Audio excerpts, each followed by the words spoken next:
Shalom. First and foremost, I want to give all praises, honor, and glory to Yahweh, Bahasham Yahweh Shai, Bahasham, Recha Kodesh. Double honors to the elders and the apostles of Great Millstone, and peace and blessings to the elect. And today we're going to go into the book of Isaiah, the 58th chapter. And in this chapter, it deals with, fasting, but more so the hypocrisy in Israel that the Lord was calling them out on for their outward pretense of desiring the ways of the Lord, of fasting, for the outward show, but lacking the conviction the Lord was looking for. Okay, that would really make them whole and lay that spiritual foundation that was needed to clear the darkness from the nation, right? At least from the perspective of the iniquity that was piling on and on and on. So this is the book of Isaiah, chapter 58, verse 1. Cry aloud, spare not. And that means, obviously this is in reference to reproving or rebuking Israel. Sparing not meaning don't sugarcoat for the feelings, or to not offend them. So in other words, don't spare their feelings. Lift up thy voice like a trumpet, right? So speak boldly and loudly, and shew my people their transgressions. Call them out on their iniquities and the things that they're doing wickedly or transgressing against the Lord, and the house of Jacob their sins. And this is in the stead of the prophets, right? That's what they were commanded to do back then. I wish they did, and that's what we're commanded to do now, which we're also doing. Yet they seek me daily and delight to know my ways. And in this verse, this is like they act like that, right? They give off the pretense, okay, as though they're from within, sincerely desiring to seek the Lord and delight in his ways, right? And delight to know my ways, as a nation that did righteousness. So they behave like they're a righteous nation, and forsook not the ordinance of their God, right? Like a righteous nation that never forsook the laws or the commandments of their God. So they'll come here, they'll sit here, they'll act like they're this holy people, that are seeking their God, and they would never take for granted his ordinances. Meanwhile, their actions say contrary. And you can see that today, right? If you want to see an example of that, look at people who, for example, the same people you'll see in your church service acting all holy, and oh man, I'm glad that I found Jesus and whatnot, will be on social media posting crazy things that are contrary to what quote unquote Jesus would require of them. But outwardly they'll be the first to profess that they're a Christian, but yet they be the freakiest, most promiscuous, and in all the wrong ways people out there. So there's the pretense, but not from within. They ask of me the ordinances of justice. They take delight in approaching to God. And I'm going to pull this up in the NLT, which says here, they act so pious, right? So God-fearing, so holy. They come to the temple every day and seem delighted to learn all about me. They act like a righteous nation that would never abandon the laws of its God. They ask me to take action on their behalf, pretending they want to be near me. Right? And this is how the Lord felt about Israel. And rightfully so, because that's what they were doing. Then you definitely know that's what they were doing, because they're doing the same thing now. You ask them, oh, do you believe in the Bible? Do you believe in God? Yes, God, Jesus, love, yes, peace. And then you call out some transgressions they're doing that they can actually stop, they have the leeway to do, then it's a problem. When it comes to, well, the Lord requires you to do X, Y, and Z, then they either go with the route of trying to tell you, no, that's not what it is, so they can justify them not doing it, or they'll try to go another route and say, yeah, but I'm working on it. They're not, you know, or no, that was in the back in days. That was the Old Testament days. It's not really valid now, but it is. So it's an excuse. It's always a reason why you can't uh do or answer the requests of the Lord. But yet you're so quick to say that, yes, I'm a believer in God, and I serve the Lord, and all and all. So when you look at people's actions, really in most cases, they're it's just, it sounds better than it is, right? It sounds good, so they say it. But really it should be your actions should be what's speaking. Somebody shouldn't have to question you on it, because your actions should tell what it is. Verse 3. Wherefore have we fasted, say they, and thou seest not? Right. So, why is it that we're fasting, but you're not observing it. You're not pleased with it. Wherefore have we afflicted our soul, and thou takest no knowledge. Right. So, once again, right, we're fasting, we're abstaining from eating, and so on, but it's like you didn't even notice. This is the Lord is saying, this is Israel's behavior, their mindset. And so the Lord replies, behold, in the day of your fast, ye find pleasure and exact all your labors. So when you fast, you're missing the point. You're still doing your own desire. And on top of that, you're oppressing, those that are under you, right? The labors. When you go into the word exact, that's what it goes into, right? Like you pulled this up in another translation. And NKJV, for example, is one of them. Why have we fasted, they say, and you have not seen? Why have we afflicted our souls, and you have not noticed? In fact, in the day of your fast, you find pleasure and exploit all your laborers. See? NLT, at that specific part, it says, I will tell you why. I respond, it's because you are fasting to please yourselves. You're fasting so you can feel good about yourself and feel like, okay, it's like this, the reason why so-called Christians go to church on Sunday. It's not to learn anything. It's so that they can feel that, you know what, I'm not perfect, but I'm making an effort. At least I'm going to church. Even while you fast, you keep oppressing your workers. See? So what's the point in fasting? Behold, ye fast for strife and debate, and to smite with the fist of wickedness. See, so while you fast, you're still in the spirit, okay, of strife, of debate, you know, um, altercation, rather than being humble and convicted, or conflicted in the spirit. Contrite would have probably been the word I'm looking for here, but that's not the case. The Lord is basically saying, when I look within you, the only thing I see different is that you haven't eaten. You just a hungry nigga. That's all you are. On a regular day, you a ninja with a full belly. Today, you just a ninja without a full belly. But you say, "Oh Lord, I'm fasting." So what's up? Ye shall not fast as ye do this day, to make your voice to be heard on high. So the Lord is saying, this kind of fast is not the way that I'm requiring. Doing the way you're doing this is not what's going to get you heard by me. Is it such a fast that I have chosen? A day for a man to afflict his soul? Is it to bow down his head as a bulrush, and to spread sackcloth and ashes under him? So the Lord is saying, do you think, right, that this is the kind of fast that I'm looking for? Right, the day where you afflict your soul, right, where meaning you don't eat or drink. But what the Lord is describing here is, these are you just going through the motions. You don't eat or drink.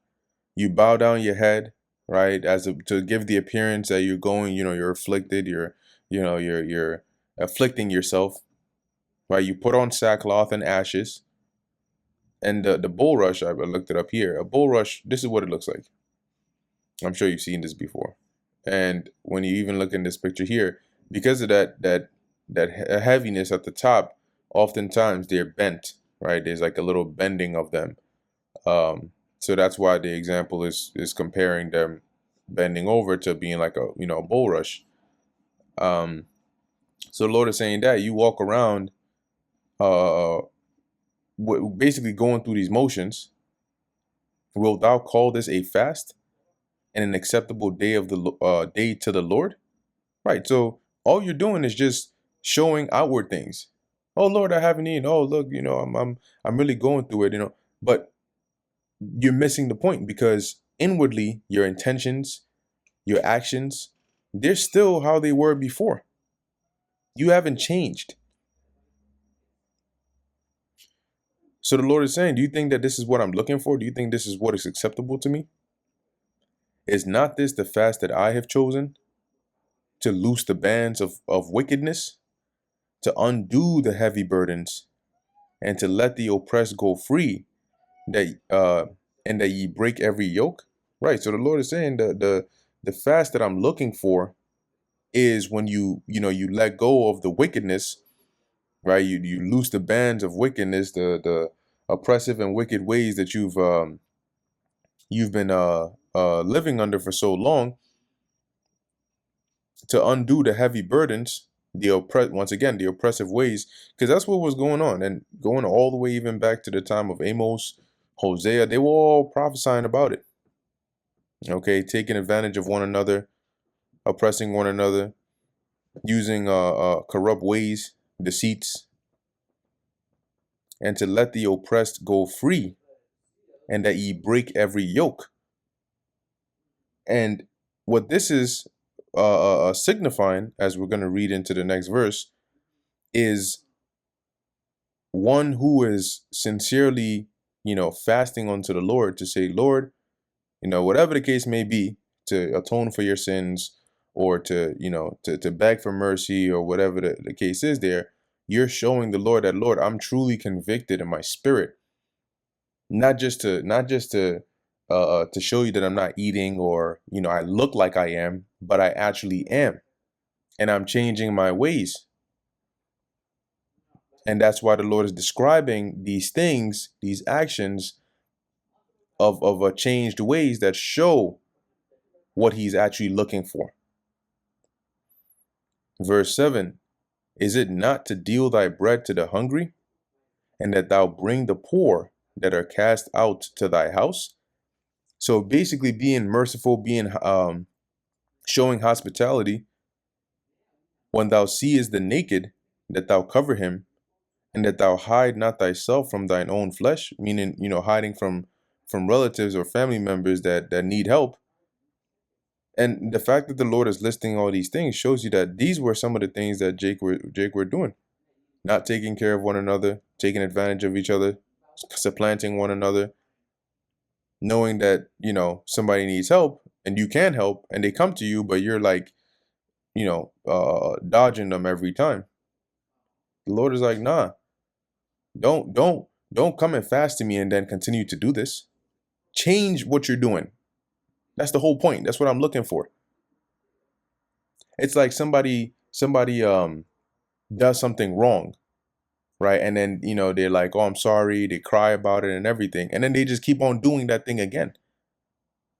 The Lord is like, if they bring you into the HR office over an incident, and, you show remorse, but then you go back and repeat the same thing again, they're going to say, yo, the reason we had the talk was so you can change, not so you can just come and show remorse and go back and do it again. The hell you think that's about? Then we might as well have fired you the first time. And so that's why he's listing these things. All right. All right. Verse 8. Then shall thy light break forth as the morning, and thine health shall spring forth speedily. So the Lord is like, then you're gonna, actually, but when you actually start to fast the way that I require, right, and show me what I'm looking for, then you're gonna actually start seeing the benefits, right? Then your light is gonna, as it says, break forth as the morning, and thine health shall spring forth speedily. Because that's when the Lord is going to start to, draw nearer unto you, start dealing with you more, start blessing you, and thy righteousness shall go before thee, and the glory of the Lord Yahweh shall be thy rearward, right? Meaning the Lord will watch over you, guard you, basically all around. Look, watch out for you. Because now you're in the right spirit. Now you're showing the Lord that you are ready and willing to walk on the path that he has set before you, though you weren't doing that before. Verse 9, then shalt thou call, and the Lord Yahweh shall answer. Thou shalt cry, and he shall say, here I am. So the Lord will be attentive to you, because you've shown him that you repented, and you're changing your ways, and you're sincerely desiring to seek him. And that's what the Lord is looking for. If thou take away from the midst of thee the yoke, which represents the oppression, and put forth the putting forth of the finger, right, which represents the accusation and so on and so forth of one another, and the speaking vanity, and the word vanity there also goes into let me see here, I think deceits might even go into wickedness.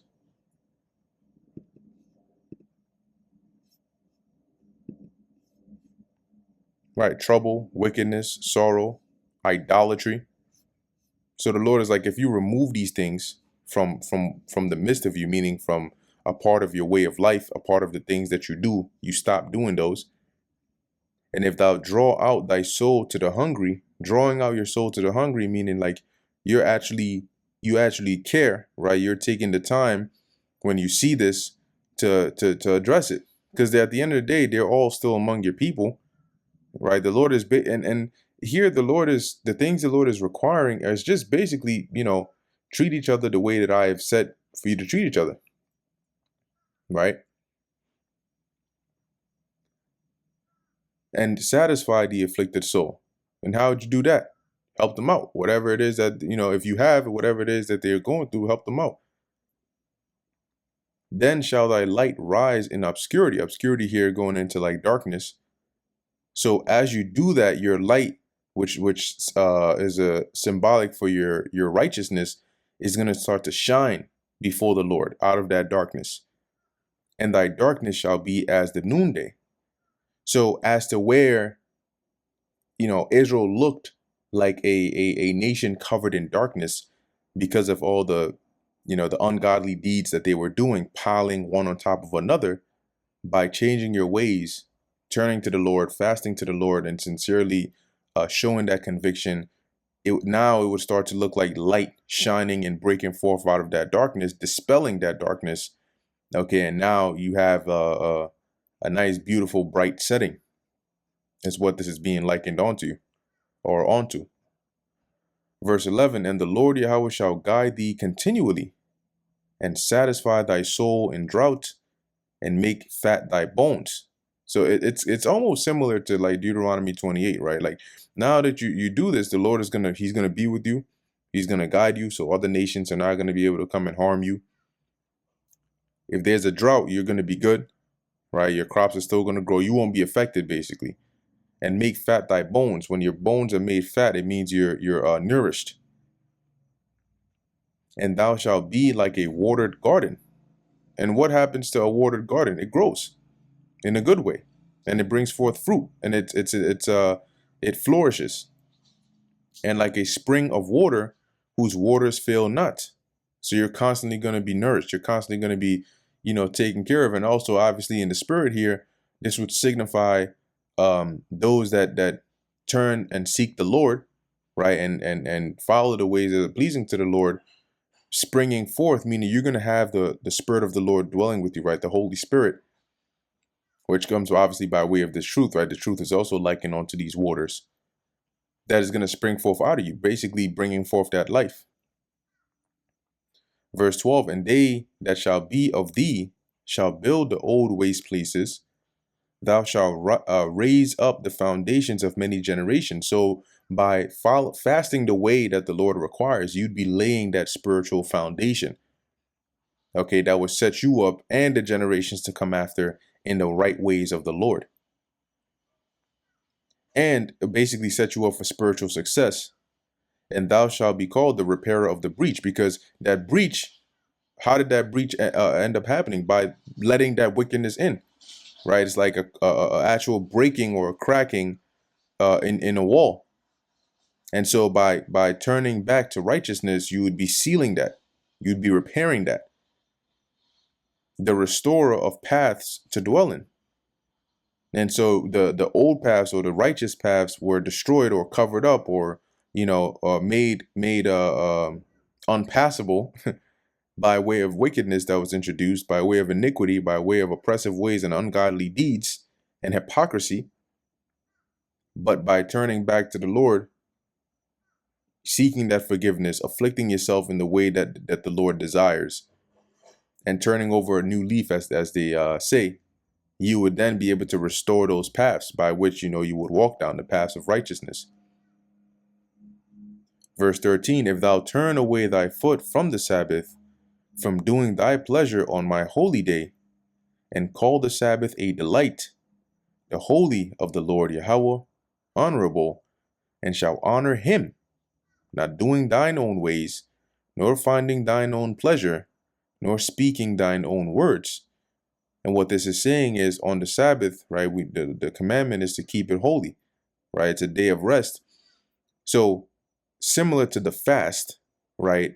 And not just keeping the Sabbath for the outward part of it. Oh, I can't buy and sell. I can't do this. I can't do that. Okay. End the story, but I'm still going to be in like a perverse spirit. You don't want to be perverse spirit minded or perverse minded or whatever you want to say on the Sabbath, right? You want to keep it holy, to honor the Lord. Okay. And that's what the Lord is saying here, that you delight in that and you honor him and you remain as spiritual as you can, instead of going out to find your own pleasures on basically keeping it in a way that's going to please you, right? Or speaking idly. And what I want to do is I also want to pull this up in the NLT. So as it says here, keep the Sabbath day holy. Don't pursue your own interest on that day, but enjoy the Sabbath and speak of it with delight as the Lord's holy day. Honor the Sabbath in everything you do on that day, and don't follow your own desires to talk idly. Now, why, and once again, why would the Lord have to say this? Because, once again, Jake was missing the purpose. They were missing the point of the Lord instituting these days, whether it's a day of affliction or fasting or the Sabbath day. I think I think it's in Isaiah or one of the chapters where it mentions like Jake got to the point where the spirit they were in was, when will the new moon be passed, right? Or when will the Sabbath be passed, that we may just go and buy and buy corn and sell again. So to them, it was just like a burden, right? Oh yeah, I can't wait for this to be over with so I can just go back to what I'm doing. And they're not honoring the Lord. Verse 14, then shalt thou delight thyself in the Lord Yahweh, and I will cause thee to ride upon the high places of the earth. So the Lord is going to exalt you. He's going to raise you up, give you the best of the best, put you in the high position, and feed thee with the heritage of Jacob thy father. And what was the heritage of Jacob? The blessing. So we would get to partake of that and be satisfied with it. For the mouth of the Lord Yahweh hath spoken it, right? So this is what the Lord has said. And this is what he is looking for. This is what he is desiring. Not the going through the motions. But your heart is not really in it. That's not what the Lord is looking for. So with that brings us to the end of the book of Isaiah, the 58th chapter. Lord willing, this was edifying to the elect. In closing, I want to give all praises, honor, and glory to Yahweh, Bahasham Yahweh Shai, Bahasham, Rachak Wadash. And until next time, Shalom.